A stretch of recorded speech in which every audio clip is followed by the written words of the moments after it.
Bom dia a todos, bom dia a todas, bom dia para você que nos assiste pela Pop TV em Sobradinho e Porto Alegre ou nos escuta pela Cultural FM em Santa Catarina e no Rio Grande do Sul.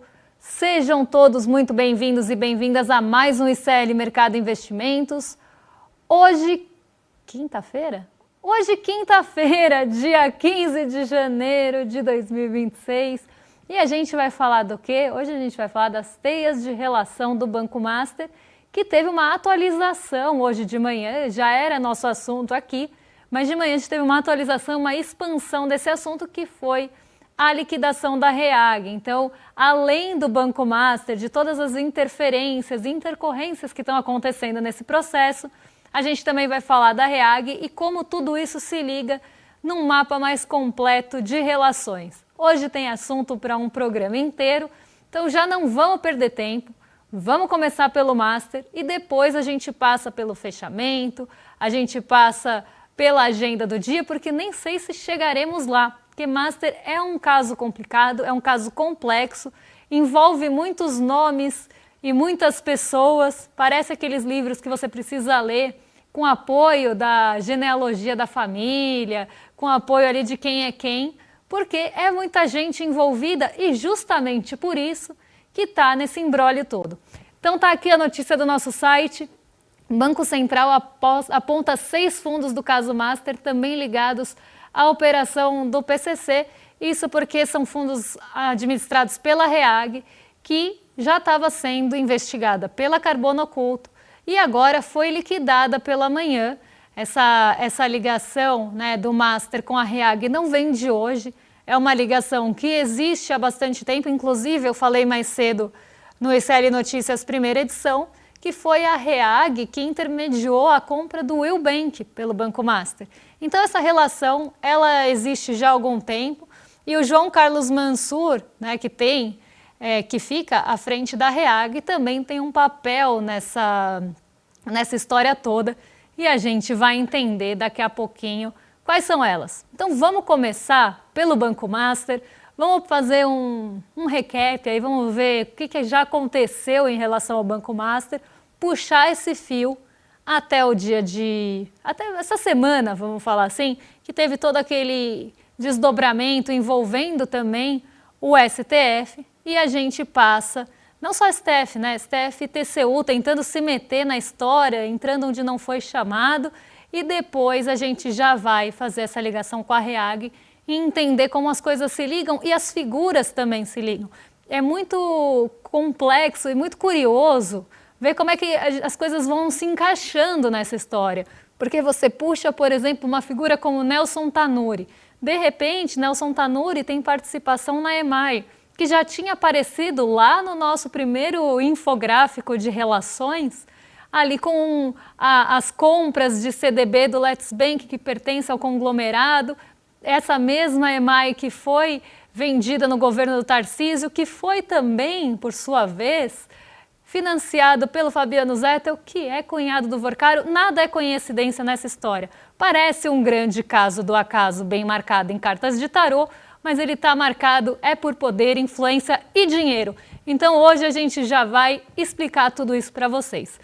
Vamos voltar um pouco atrás e entender o motivo da liquidação do Master e por que ela é pertinente. Por que o Banco Central agiu certo nessa história e o que gerou de desdobramento a partir daí. Quais foram as próximas etapas e cenas dos próximos capítulos que trouxeram a gente para o lugar que a gente está agora. Então, para vocês entenderem, Banco Master ele já estava com problemas de solvência e de liquidez, porque Banco Master começou a emitir títulos de dívida, aquele CDBzão que você compra do banco, aquela aplicação financeira que você faz da corretora, normalmente é um CDB, que é um título de dívida. Você empresta dinheiro para o banco e o banco vai falar, olha, eu te devolvo esse dinheiro em determinado tempo, com determinada rentabilidade. Até então, você deixa ali parado rendendo e no final eu devolvo para você com a rentabilidade que a gente combinou. Então, devolvo com juros para você. Até aí, tudo bem. Só que o Banco Master começou a praticar taxas bem agressivas. em relação aos seus CDBs. Isso antes, inclusive, da gente descobrir a fraude dos créditos. Era isso que estava no radar. Ele começou a praticar taxas agressivas, taxas fora do padrão de mercado, bem acima do que estava sendo praticado, e isso começou a chamar a atenção. As pessoas queriam comprar o CDB do Banco Master, queriam emprestar dinheiro para o Master porque ele pagava mais do que os outros bancos médios de concorrência. Então, todo mundo estava ali colocando dinheiro no Master. Só que essas dívidas uma hora vencem. O banco precisa pagar essa dívida para a pessoa. Então, ele pegou emprestado, no final, vamos pensar, de 2 anos, ele precisa devolver o dinheiro com a rentabilidade que ele determinou, com o que foi combinado lá atrás. Só que o Banco Master pegava esse dinheiro e colocava em coisas, vamos dizer assim, exóticas. O Banco Master comprou precatório, o Banco Master tinha uma carteira de crédito também bastante duvidosa, porque o que pode acontecer com esse dinheiro? Você tem esse dinheiro que você capta no mercado, nos depósitos à vista das pessoas, e aí você trabalha esse dinheiro, empresta para outras pessoas, e aí esse dinheiro volta também e você paga os seus credores, paga quem te emprestou. Normalmente, o caminho é por aí. Só que o Banco Master começou a ter ali começou a usar esse dinheiro e ter alguma postura um pouco mais exótica, um pouco mais atípica. Comprava, por exemplo, os precatórios, que são difíceis de precificar, mas tem um porquê disso estar no balanço. Afinal, se é difícil de precificar, você dá o preço que você quer, o preço que você acha que vale. O preço que você acha que vale pode ser maior do que o preço que ele realmente vale ou que você colocaria. Isso infla o patrimônio do banco, isso deixa o banco mais caro. Então esse já é um ponto que começa a chamar a atenção. Além disso, o Banco Master vai trabalhando com esse dinheiro com também todos aqueles créditos que poderiam ser os empréstimos que ele está fazendo com o dinheiro que não tem procedência. Ele compra uma carteira de créditos que não tem a procedência confirmada, traz esses créditos para dentro do balanço do banco e isso começa a se tornar um problema. Só que em um dado momento, esses CDBs venceram.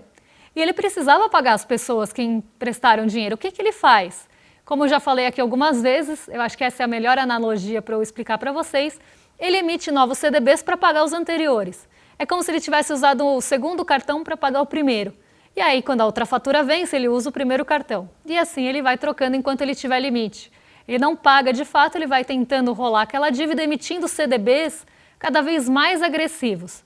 E quanto mais agressivo o CDB, mais ele paga, as pessoas ficam interessadas em ter aquela rentabilidade, emprestam dinheiro para o Master e isso vai fazendo com que ele tenha uma bola de neve para pagar, porque essas dívidas vão vencer e ele vai precisar desembolsar o caixa, só que ele estava com um problema de caixa, afinal ele deixou tudo preso em precatório e outras aquisições que ele fez de banco, coisas que não têm liquidez.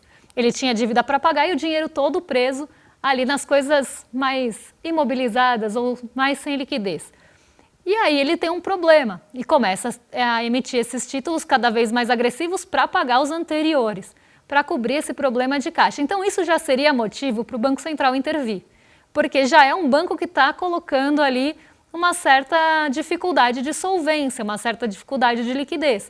Isso por si só já seria motivo para o Banco Central ter uma interferência, até porque isso vai colocando em risco o sistema financeiro. Esses bancos não vão só para as pessoas físicas que foram ali induzidas pela corretora a comprar um título do Master. Esses títulos vão para fundos de previdência de estados e municípios. Esses títulos foram para outros bancos, inclusive o BRB. Esses títulos foram parar na EMAI. Então, esses títulos vão se espalhando justamente por sua atratividade.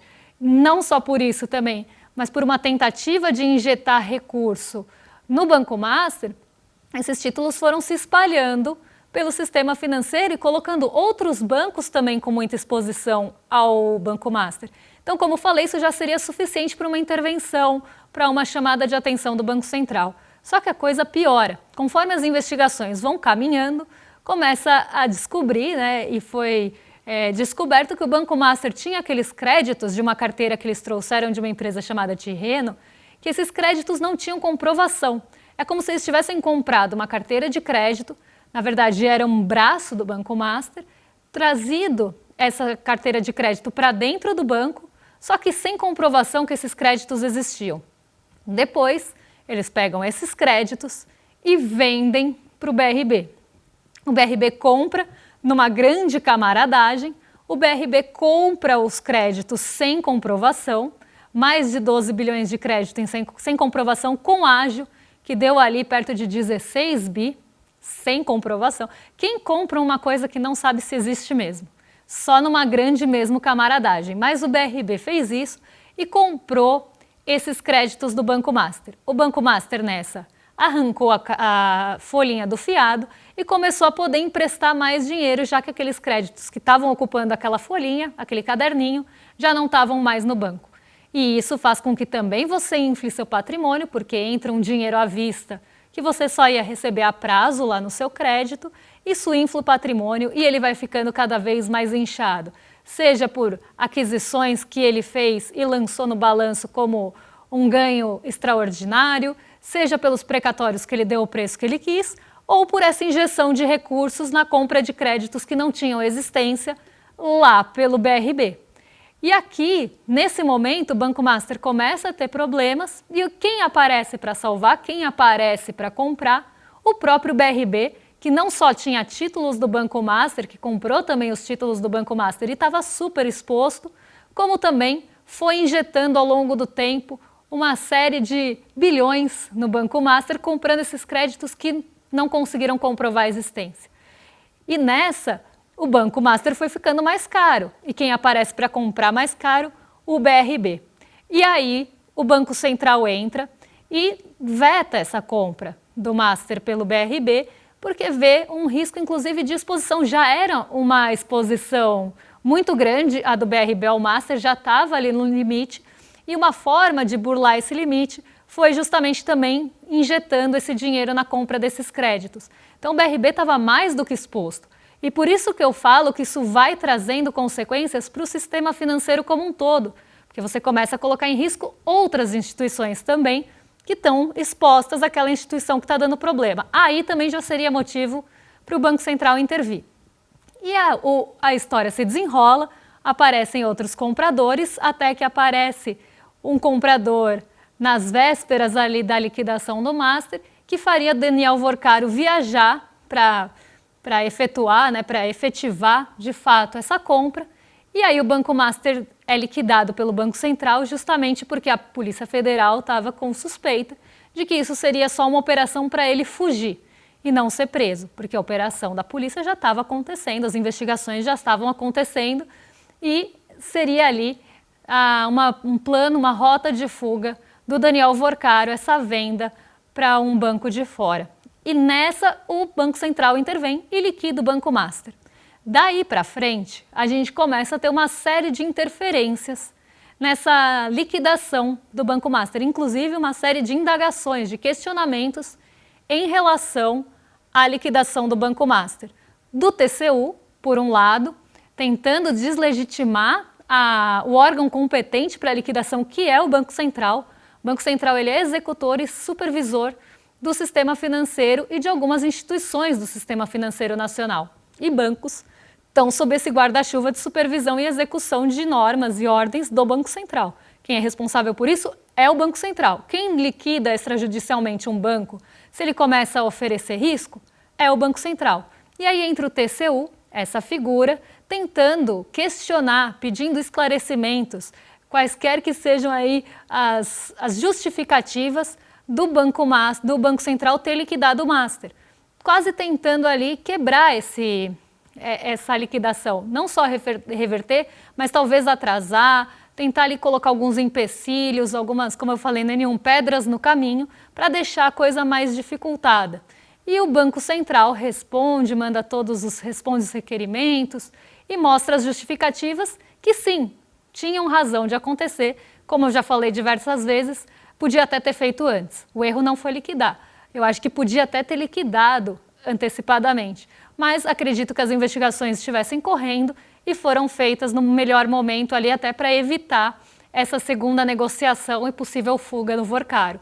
E nesse outro lado da Polícia Federal, a gente começa a ter, e da investigação, não só da liquidação, mas da investigação da Compliance Zero, a gente começa a ter interferência do Dias Toffoli, que coloca uma também série de entraves, tenta deixar ali sem acessibilidade o material apreendido, principalmente nessa segunda fase da operação, dificultando também a própria investigação da Polícia Federal e até se colocando num lugar de detentor, de guarda desse material apreendido e quase de investigação, que não é papel dele nem constitucional, ele nem poderia estar fazendo isso.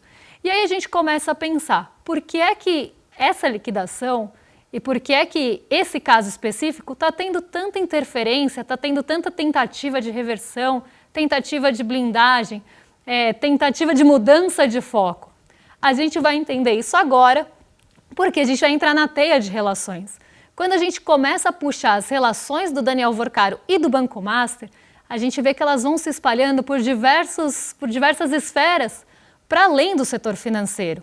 Entra em previdências de estados e municípios, entra em companhias estatais que foram privatizadas e tem uma série de figuras que também, por sua vez, têm relações políticas e econômicas bastante importantes que aparecem nesse quadro. Então, todas essas interferências, essas tentativas de atraso no processo, de reversão do processo ou de desvio de atenção, parecem mais uma tentativa de se tentar se salvar de alguma forma e tentar salvar pessoas que estão nessa rede de ligações aí e que têm poder político e econômico. Daniel Worcaro, como falei, é a Dona Aranha e ele está construindo sua teia e seus casulos com várias pessoas de muita importância e influência. E isso faz com que as pessoas não queiram que isso venha à tona. Então essa tentativa de proteção, esse atraso, essa interferência, essa tentativa de deslegitimar inclusive o Banco Central, vem muito nesse sentido. Então vamos colocar aqui na tela a nossa teia de relações do Banco Master, porque essa é uma primeira parte da teia.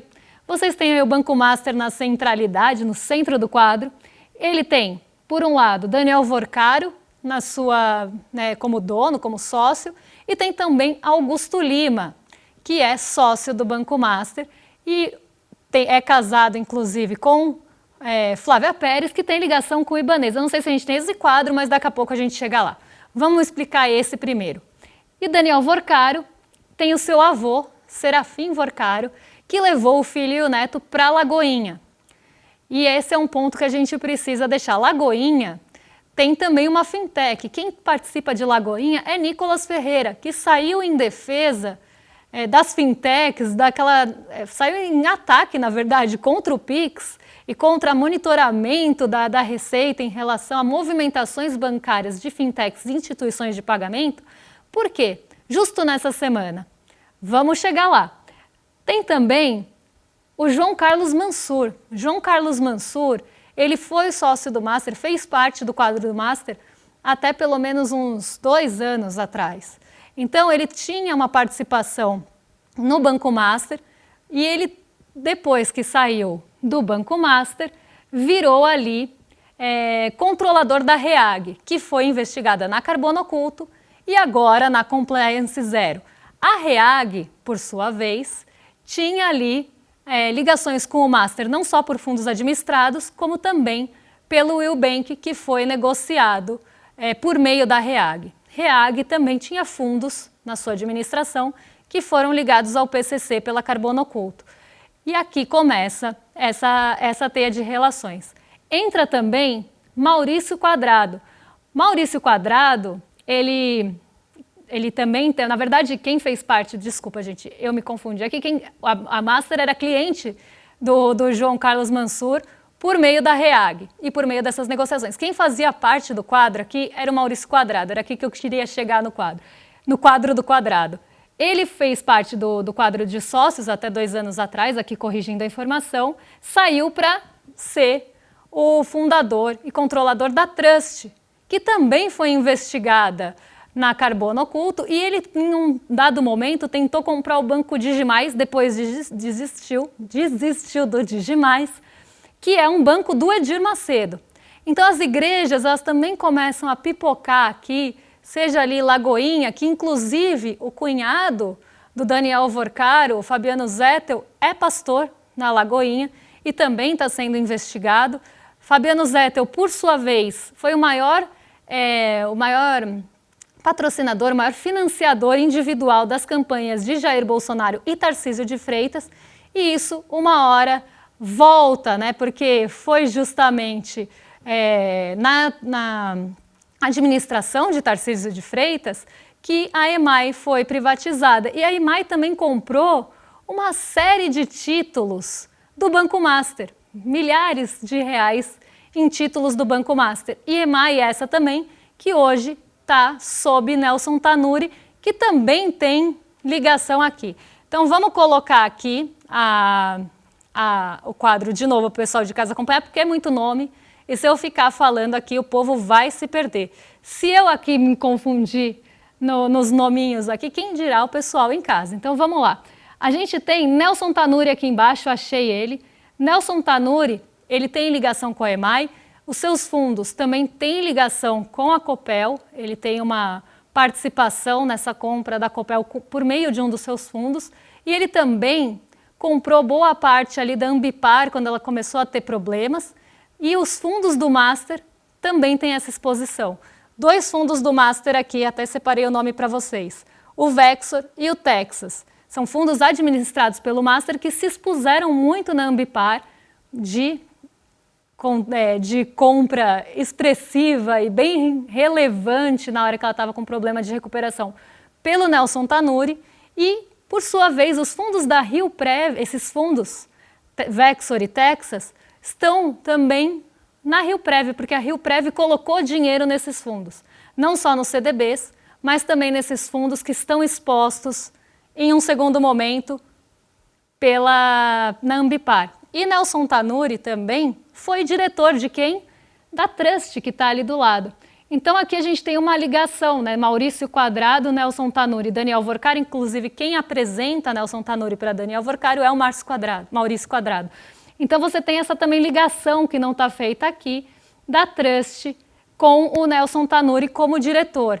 E Nelson Tanure foi investigado pela CVM também, ele foi alvo de uma operação da CVM nessa compra da Ambipar, como se ele estivesse querendo manipular preço. E manipular preço, a gente sabe que pode ser para inflar uma empresa, e aí ele foi alvo da investigação da CVM, e por sua vez os fundos do Master também estavam ligados à Ambipar e podem ter se favorecido de um possível preço inchado. Como eu estava falando, Nelson Tanure, ele tem a Copel, tem a EMAI, entre outras empresas. Inclusive, ele é conhecido por ser devorador de empresas. Quando uma empresa começa a mostrar uma fraqueza, uma recuperação judicial, ele vai lá e ele engloba essas empresas.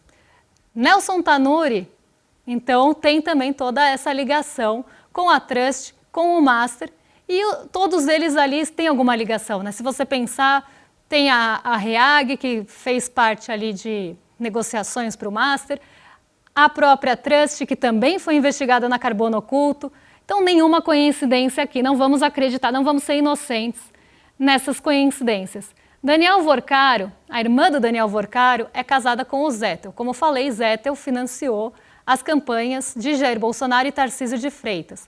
Tarcísio de Freitas vendeu ali a EMAI e não só isso, a EMAI estava muito exposta aos títulos do Master. Também não é coincidência.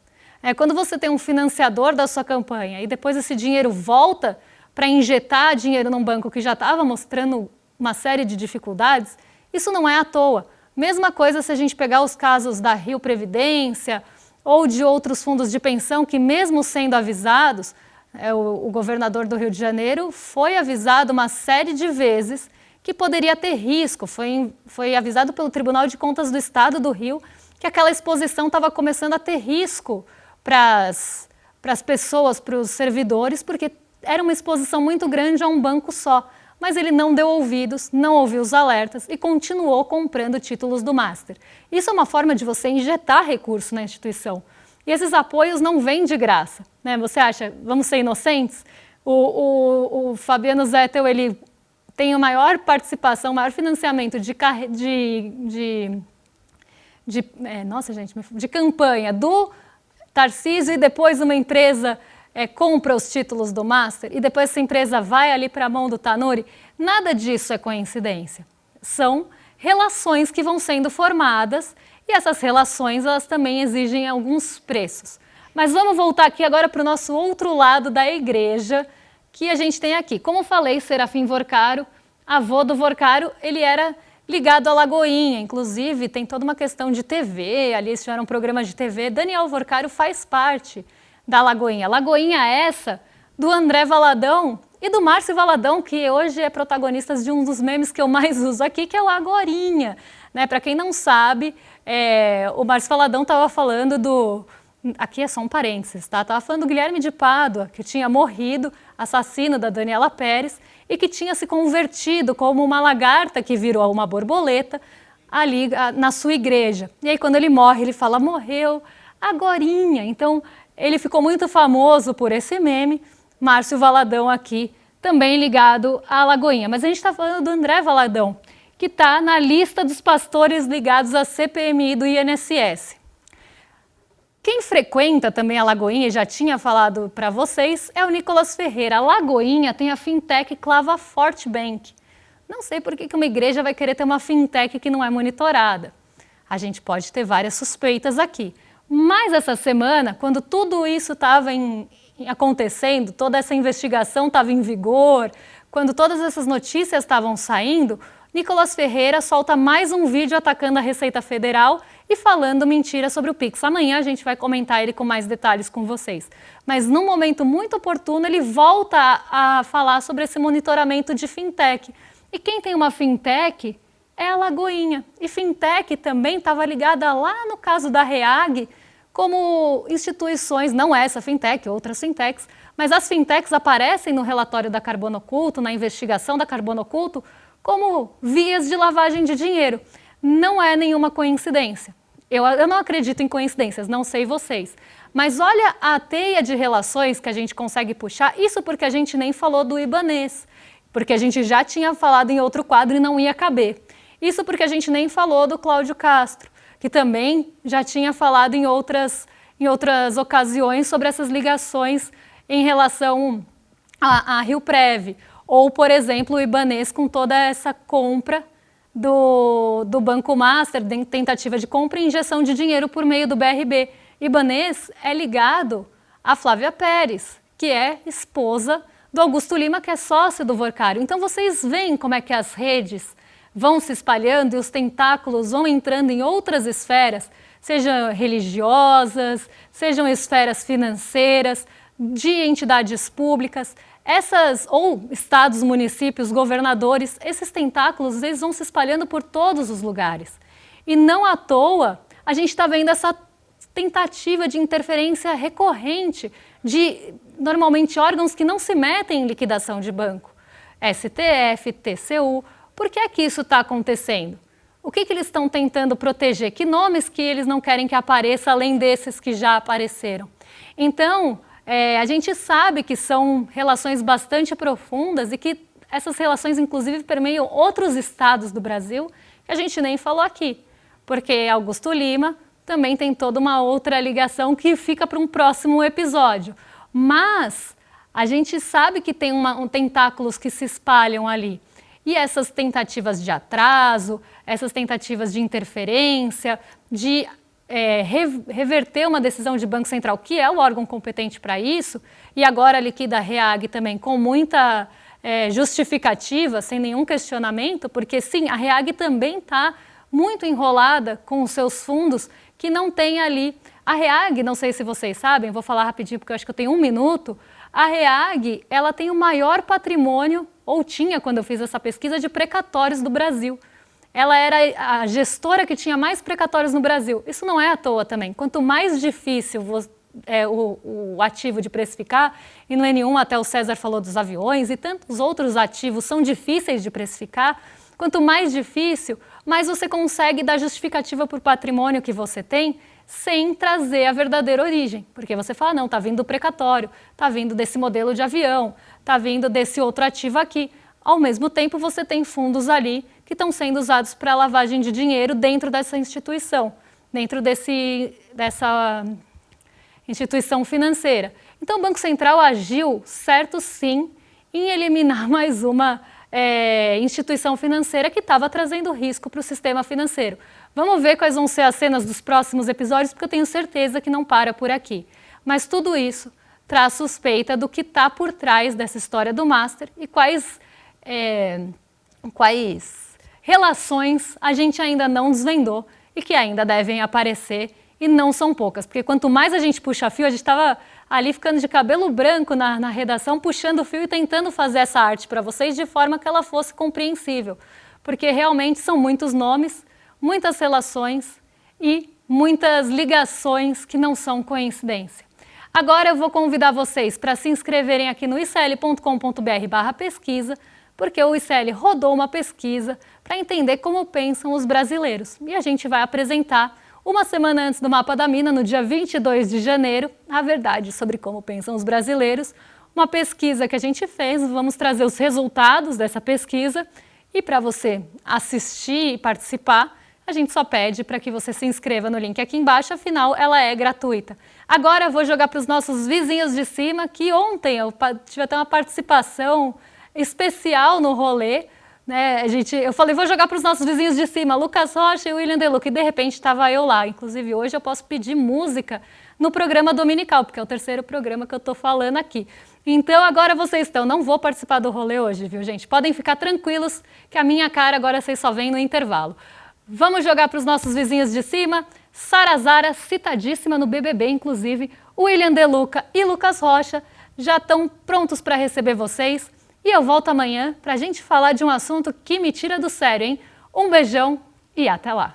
Dia 22 de janeiro, uma quinta-feira, às 8 horas da noite, o ICL vai soltar uma bomba. A maior pesquisa já feita até hoje sobre como pensam os brasileiros e brasileiras. 10 mil entrevistados no país inteiro, o que existe de mais moderno de metodologia de pesquisa. E os resultados avassaladores, e em muitos casos completamente distintos do que dizem as pesquisas de opinião tradicionais, aquelas que os grandes canais de televisão mostram. Depois da revelação dessa pesquisa, a sua ideia sobre como funciona a mente do brasileiro vai mudar completamente.